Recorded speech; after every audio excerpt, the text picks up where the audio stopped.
तो आज का जो हमारा टॉपिक था मेन सभी स्टूडेंट्स के लिए जो दिल्ली पुलिस की तैयारी कर रहे हैं और डी ग्रुप की तैयारी कर रहे हैं, ठीक है। तो आज हमने जो टॉपिक रीड किए हैं वो है खेल।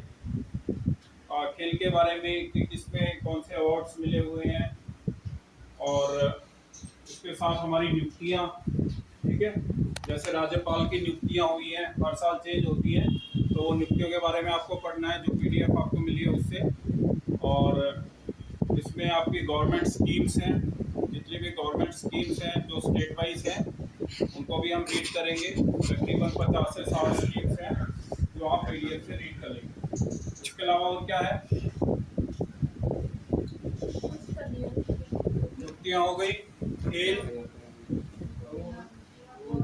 अवार्ड जो हमारे पद्म विभूषण किसको मिले हैं, ठीक है। इस तरीके से जितने भी अवार्ड हैं वो आप मेन जो है हमारे मुख्य इम्पोर्टेंट है वो याद करेंगे। और क्या है, सैन्य अभ्यास, हमारे देश की जो सेना है वो जो अभ्यास करते हैं, जैसे समुद्री अभ्यास हैं, जैसे जापान के साथ होते हैं, यूएस के साथ होते हैं, तो वो मेन हमें याद करने हैं। और भी कुछ है, सरकारी योजनाएं हो चुकी। और जो मैंने टॉपिक आज आपको बताया डायरेक्ट टैक्स और इनडायरेक्ट टैक्स का, प्रत्यक्ष और अप्रत्यक्ष कर क्या होते हैं, गवर्नमेंट को इससे कैसे बेनिफिट मिलता है, कितने टाइप के होते हैं, वो सब हम रीड करेंगे। जैसे डायरेक्ट टैक्स की सूची में हमारे 7-8 टैक्स आते हैं, जैसे हैं कॉर्पोरेट टैक्स, निगम कर, इनकम टैक्स है, आयकर, फ्रिंज बेनिफिट टैक्स है, प्रतिभूति सौदा कर, सिक्योरिटी ट्रांजैक्शन टैक्स, ठीक है। सिक्योरिटी ट्रांजैक्शन टैक्स मतलब प्रतिभूति सौदा कर, और फ्रिंज बेनिफिट टैक्स अनुषंगी लाभ कर, और इसमें डिविडेंड टैक्स आ जाएगा, ठीक है, लाभांश कर, फिर प्रॉपर्टी टैक्स आ जाएगा, गिफ्ट टैक्स आ जाएगा, इसमें बैंकिंग कैश ट्रांजैक्शन टैक्स आ जाएगा, जो कि डायरेक्ट टैक्स के एग्जाम्पल हैं।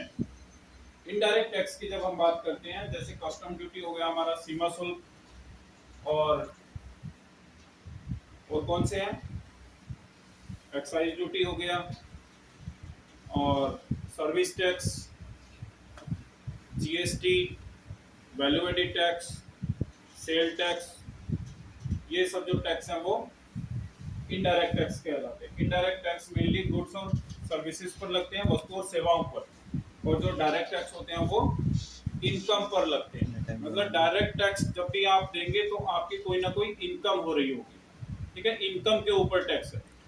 मगर इनडायरेक्ट टैक्स जो होते हैं, इनडायरेक्ट अप्रत्यक्ष कर, वो वस्तु और सेवाओं पर लगते हैं, उसका आपकी इनकम से कोई लेना देना नहीं। एग्जाम्पल के तौर पर हम ले सकते हैं, जैसे मान लो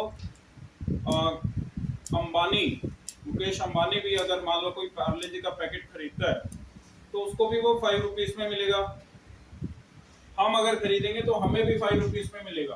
तो इसका मतलब है बंदे की इनकम से इसका कोई लेना देना नहीं है, ठीक है, इनकम से कोई लेना देना नहीं है। मगर डायरेक्ट टैक्स के केस में, प्रत्यक्ष कर के केस में, अब अंबानी को जो टैक्स पड़ेगा वो ज्यादा देना पड़ेगा और हमें कम देना पड़ेगा। क्यों? क्योंकि हमारी इनकम कम है। मगर इनडायरेक्ट टैक्स का जो होता है, इनडायरेक्ट टैक्स में टैक्स बराबर रहते हैं, ठीक है, सबको सेम टैक्स देना पड़ता है, सेम परसेंटेज ऑफ टैक्स देना पड़ता है। डायरेक्ट टैक्स के केस में वो टैक्स की जो स्लैब है वो कम ज्यादा होती रहती है। जैसे हमारा अभी तक है, जैसे 6-7 लाख रुपए अगर आप पर ईयर अगर आप कमा रहे हो तो आपको कोई टैक्स उसमें देना नहीं पड़ रहा है। अभी जो रिसेंट की जो स्लैब आई है 2023 की, ठीक है, तो कम इनकम जो करता है उसको कम टैक्स देना पड़ता है यहाँ पर, और जो ज्यादा इनकम करेगा उसको ज्यादा परसेंटेज ऑफ टैक्स देना पड़ेगा। ये स्लैब है ना हमारी, ठीक है। और गरीब आदमी जो बहुत ही कम इनकम करता है उसको कोई टैक्स देना नहीं है, ठीक है। तो ये दोनों टॉपिक आज मैंने करवाए हैं और आप इनको अच्छे से रीड करें। कोई डाउट आता है तो आप बताइएगा, ठीक है। Thank you.